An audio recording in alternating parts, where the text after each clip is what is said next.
الحمدللہ رب العالمین والصلاة والسلام علی اشرف الانبیاء والمرسلین وبعد۔ ناظرین کرام، رمضان المبارک کے آخری عشرے کی سب سے اہم ترین عبادت جو اللہ رب العالمین کی طرف سے امت مسلمہ کو ملنے والی ایک عظیم ترین رات کی تلاش میں کی جاتی ہے، اس رات جس رات کو شب قدر کہا جاتا ہے، جسے لیلۃ القدر، جسے لیلۃ المبارکہ کہا جاتا ہے، جس رات کو ہر قسم کے فیصلے کیے جاتے ہیں، جس رات کو فرشتے جبریل امین کی معیت میں آسمان سے زمین پر اترتے ہیں، اللہ والوں سے ملاقات کرتے ہیں۔ ناظرین کرام، وہ ایسی عظیم رات ہے جس کا ذکر قرآن کریم فرقان حمید نے کیا تو باقاعدہ ایک سورہ مبارکہ نازل فرما دی جس کا نام ہی سورۃ القدر قرار پایا۔ سورۃ القدر یعنی قدر اور قیمت والی رات، سورۃ القدر یعنی جس دن تقدیر لکھی جاتی ہے، جس دن تقدیر، سال بھر کی تقدیر زمین پہ اتاری جاتی ہے، سورۃ القدر۔ اللہ پاک فرماتے ہیں اعوذ باللہ من الشیطان الرجیم، بسم اللہ الرحمن الرحیم، انا انزلناہ فی لیلۃ القدر، ہم نے اس قرآن کو لیلۃ القدر میں نازل کیا ہے۔ اور لیلۃ القدر کی تلاش سال کے 12 مہینوں میں سے ایک مہینے رمضان المبارک کی آخری ان راتوں میں کیا جاتا ہے جن راتوں کو طاق راتیں کہتے ہیں۔ اور یہ طاق راتیں 21ویں، 23ویں، 25ویں، 27ویں یا 29ویں شب ہائے مبارکہ میں سے کوئی ایک شب ہو سکتی ہے۔ ان راتوں میں عبادت کی جاتی ہے، اور سب سے زیادہ عبادت اور سب سے زیادہ ریاضت کرنے کا موقع ان خوش نصیبوں کو ملتا ہے جو اپنے آپ کو دنیا و ما فیہا سے، دنیا کے جھمیلوں سے، معاشی اور معاشرتی مشغولیات سے اپنے آپ کو آزاد کر کے اللہ کے ہو جاتے ہیں۔ یہ اعتکاف، جس کے لفظی اور لغوی معنی دھرنا دے کر بیٹھنے کے ہیں، جم کر بیٹھ جانے کے ہیں، گویا ایک معتکف اپنے معتکف میں یعنی اپنے خیمے میں جو مسجد میں لگایا جاتا ہے جم کر بیٹھتا ہے، ایک آس لے کر، ایک امید لے کر،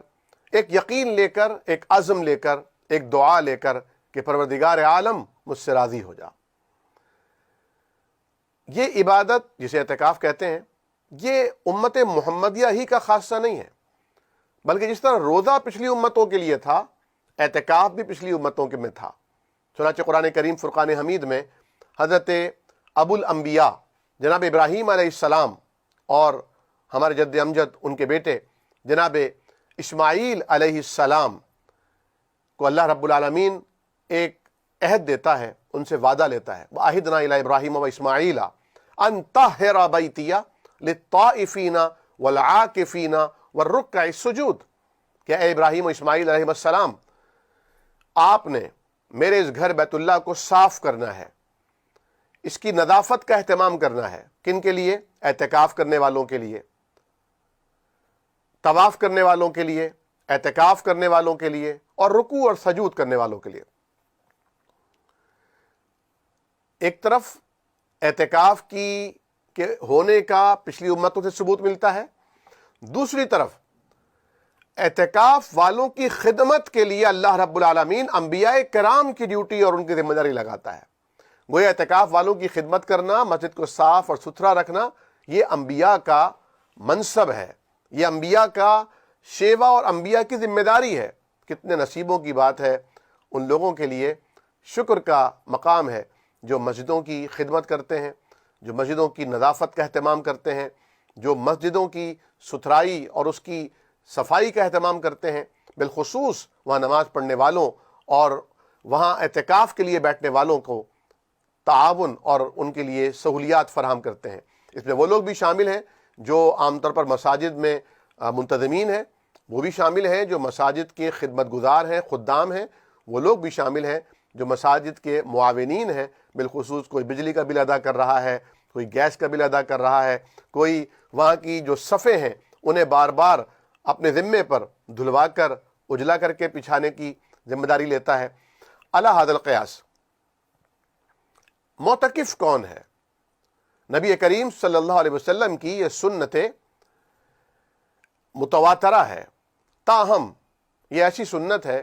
جسے سنت کی اس قسم سے تعلق رکھا جاتا ہے جسے سنت فرض کفایہ کہتے ہیں، یعنی اگر سارے محلے میں کوئی ایک فرد بھی اعتکاف میں بیٹھ جاتا ہے تو سارے محلے کی طرف سے یہ سنت اور یہ فرض ادا ہو جاتا ہے۔ اگر کوئی ایک بھی نہیں بیٹھتا تو علماء کرام کہتے ہیں پھر وہ سب کے سب اہل محلہ، اہل علاقہ اللہ رب العالمین کی طرف سے ناراضی کی نظر سے دیکھے جانے کے لائق ہوتے ہیں۔ نبی کریم صلی اللہ علیہ وسلم کی یہ ایسی سنت متواترہ ہے جو آپ نے کبھی ترک نہیں فرمائی۔ ایک بار عذر کی بنا پر آپ نے اعتکاف نہیں کیا تو اس سال آپ نے 20 دن کا اعتکاف کیا، یعنی 10 دن رمضان المبارک کے آخری عشرے کے اور 10 دن شوال کے مہینے میں آپ نے اس اعتکاف کی جو آپ نے نہیں ادا فرمایا تھا، قضا کے طور پر اعتکاف فرمایا۔ نبی کریم صلی اللہ علیہ وسلم ایک سال اعتکاف کے لیے بیٹھے، آپ نے پورے مہینے کا اعتکاف کیا۔ روایات میں آتا ہے کہ آپ نے 1 سے 10 تاریخ تک اعتکاف کیا، پھر آپ نے 20 تاریخ تک اعتکاف کیا، پھر جب 21ویں شب تھی آپ صلی اللہ علیہ وسلم نے خیمے سے باہر متوجہ ہو کر صحابہ کرام سے فرمایا کہ میں شب قدر کی تلاش میں تھا کہ مجھے ایک فرشتے نے بتایا، اللہ کی طرف سے یہ پیغام پہنچایا کہ وہ آخری عشرے کی راتوں میں سے ایک رات ہے، چنانچہ میں اب آخری عشرے کا بھی اعتکاف کروں گا، اور جن لوگوں نے میرے ساتھ اعتکاف کیا ہے وہ اپنے اعتکاف کو ختم نہ کریں بلکہ آخری عشرے کا بھی اعتکاف کریں۔ تو اس آخری عشرے میں نبی کریم صلی اللہ علیہ وسلم نے اس شب قدر کو تلاش کیا ہے جس کی ایک رات کی عبادت 1000 مہینوں کی عبادت سے افضل ہے۔ بعض لوگ یہ کہتے ہیں یہ کیسے ممکن ہے کہ ایک رات کی عبادت پر اتنا ثواب؟ تو جناب ثواب دینے والے ہم اور آپ نہیں ہیں، ثواب دینے والے اللہ رب العالمین ہیں۔ ان کی مرضی ہے وہ ایک نیکی پر 10 گنا اجر دیں، ان کی منشا ہے نیکی کرنے والے کی نیت پر وہ اس نیکی کا 27 گنا، 70 گنا، 700 گنا یا انکاؤنٹیبل جو گنتی میں ہی نہ آ سکے ایسا اجر و ثواب دیں۔ جیسے کہ آپ صلی اللہ علیہ وسلم نے فرمایا کہ تم میں سے جب کوئی اللہ کی رضا کے حصول کے لیے اخلاص نیت کے ساتھ صدقہ کرتا ہے تو دیتا تو وہ کچھ بہت تھوڑا سا ہے، لیکن اللہ تعالیٰ اس کو پالتا اور پوستا ہے، اللہ تعالیٰ اس میں افزائش کرتا ہے۔ اور آپ نے مثال دی جس طرح تم میں سے کوئی اپنے بیل کے بچھڑے کو پالتا ہے، اسے کھلاتا ہے، پلاتا ہے، خیال رکھتا ہے، اسے بہت بڑا کرتا ہے، طاقتور کر دیتا ہے، اسی طرح اللہ تعالیٰ بھی ایک کھجور اگر اللہ کی راہ میں اخلاص نیت کے ساتھ اللہ کو راضی کرنے کے لیے ایک کھجور خیرات کی جائے تو اللہ تعالیٰ بھی اس کی اسی طرح نشو و نما کرتا ہے کہ وہ ایک بہت بڑا بحر ذخار بن جاتا ہے۔ ناظرین کرام، یہ اعتکاف اللہ رب العالمین کے رضا اور اس کی طلب میں اپنے گھر، کاروبار، آل اولاد، دوست سب سے کٹ کر اللہ کے گھر میں چاروں طرف ایک چادریں تان کر، خیمہ لگا کر بس اللہ کی تلاش میں اپنے گناہوں پر نادم ہوتے ہوئے اللہ کی رضا، اس کی خوشنودی، اس کی محبت اور پیار حاصل کرنے کے لیے کیا جاتا ہے۔ یہاں تک کہ اگر کوئی شخص اعتکاف میں بیٹھا ہے تو وہ کسی کی عیادت کرنے نہیں جا سکتا۔ اگر وہ اعتکاف میں بیٹھا ہے اور وہ اعتکاف جو باقاعدہ مسنون اعتکاف ہے، وہ کسی کے جنازے میں نہیں جا سکتا، لیکن کیونکہ وہ اعتکاف میں بیٹھا ہے حدیث شریف میں آتا ہے کہ اسے وہ ثواب بھی ملے گا جو نیکیاں اس نے کی نہیں ہوں گی۔ علماء نے اس کی تشریح بھی فرمائی ہے۔ اس نیکیوں سے کیا مراد ہے کہ وہ کسی کی عیادت کرنے نہیں جا رہا، وہ کسی کے جنازے میں شرکت نہیں کر رہا، لیکن ان کا ثواب اسے بغیر وہ عمل کیے اللہ رب العالمین کی طرف سے عطا ہو رہا ہے۔ آج ہم دیکھتے ہیں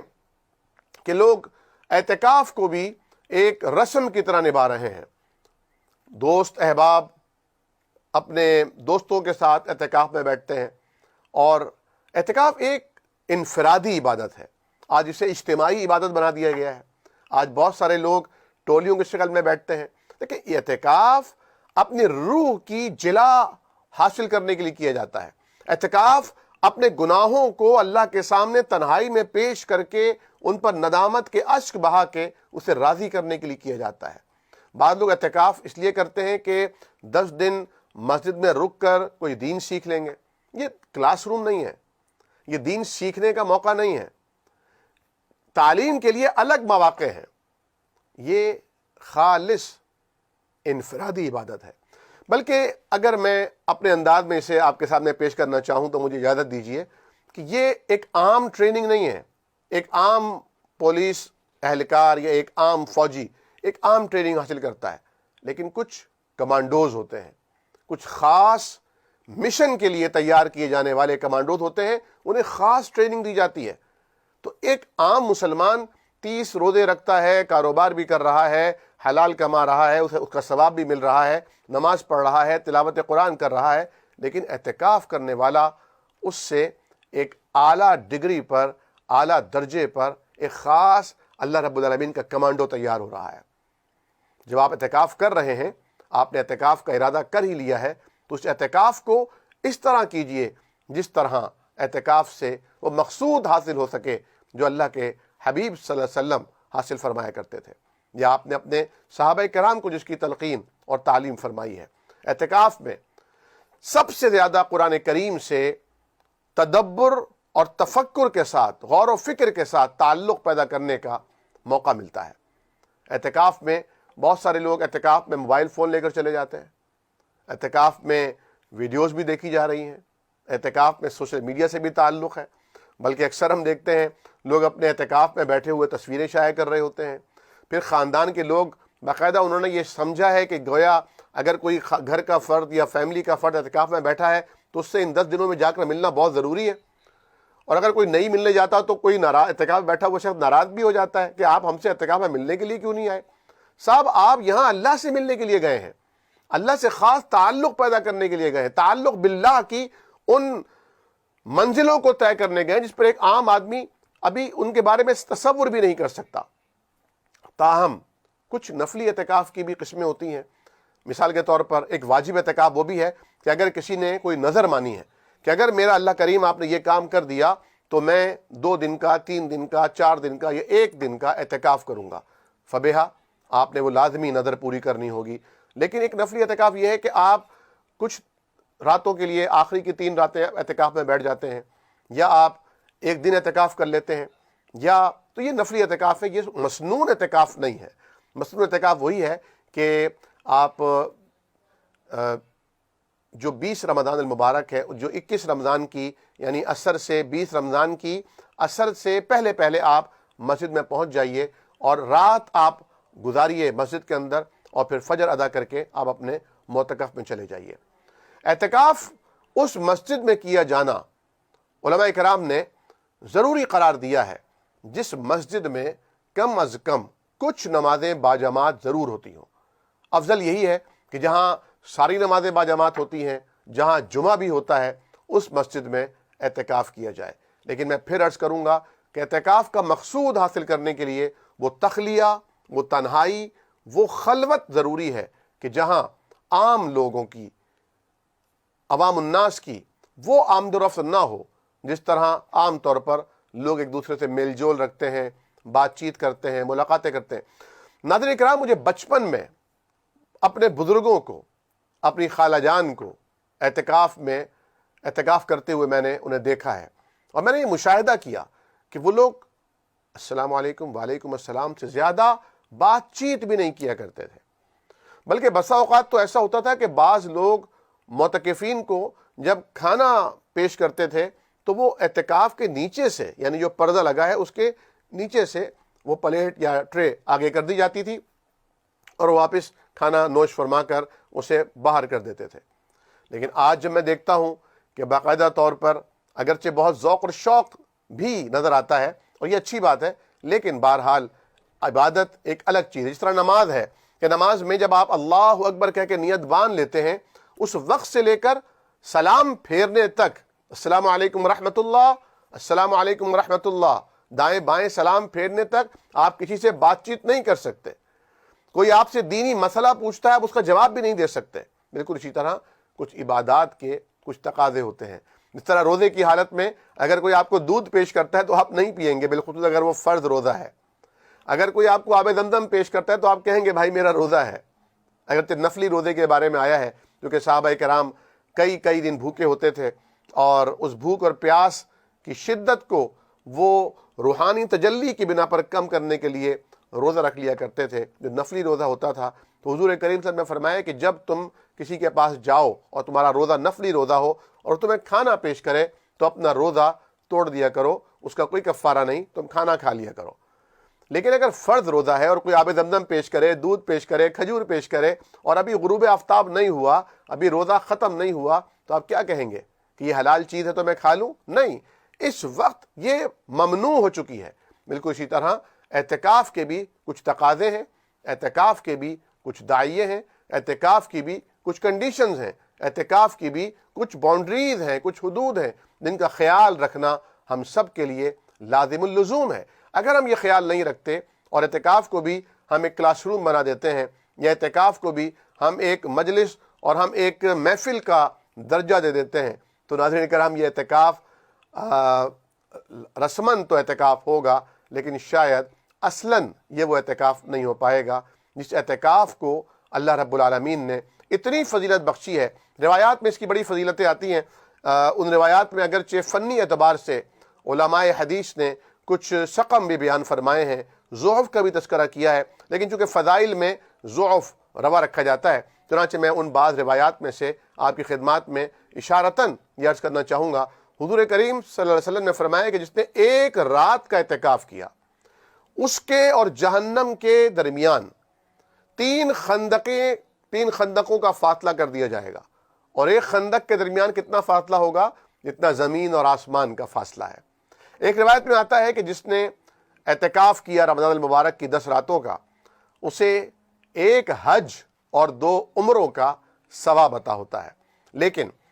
اس اعتکاف کا جو سب سے بڑا مقصود ہے وہ یہ ہے کہ اللہ رب العالمین ان آخری عشرے کی مبارک راتوں میں، جن میں جفت اور طاق ساری راتیں شامل ہیں، جس میں شب قدر بھی کسی رات کو ہو سکتی ہے، اللہ کریم ان راتوں کو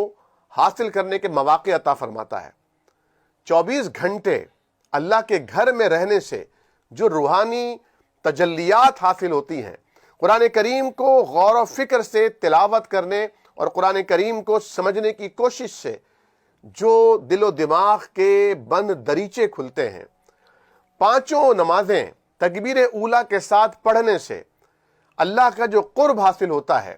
اور نوافل کا اہتمام کرنے سے اللہ کی جو نزدیکی ملتی ہے، اور پھر تہجد کے وقت رو رو کر نمازوں کے بعد سجدوں کی حالت میں اللہ تعالیٰ کے آگے جھولیاں پھیلا کر مانگنے میں جو مزہ آتا ہے وہ عام دنوں میں آ ہی نہیں سکتا. اللہ سے دعا کروں گا کہ اللہ کریم مجھے، آپ کو،